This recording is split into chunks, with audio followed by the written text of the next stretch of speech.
Simulan natin ang good vibes sapagkat mga ka-followers, mayroon po tayong hashtag live awarding ngayong araw. Kung saan live na live po nating makasama ang mga kinatawan ng ASEAN Excellence Achievers Award sa pangunguna nina Mrs. Bedeline Amigo Molina, President Aura Events, Mr. Maurice Belmore Saet, Rodel Fernando, former PMPC President, PMPC Auditor.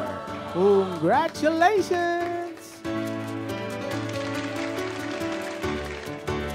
Attorney, ikaw po ay pinapagrangalan ng ASEAN Excellence Achievers Award as ASEAN Excellence for Legal Service and Public Welfare. Congratulations!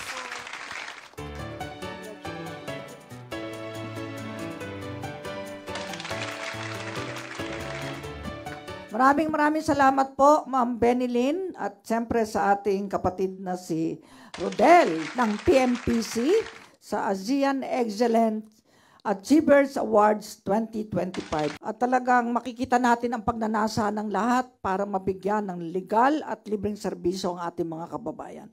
Isa po itong karangalan na inihandog natin, unay sa Diyos, ikalawa sa Inang Bayan at siyempre sa buong pwersa ng Public Attorney's Office. Mabuhay po kayo, Ma'am Benilyn. Mabuhay ang ASEAN Excellence Achievers Award. Maraming salamat po, ASEAN Excellence Awards 2025. Congratulations po, Chief!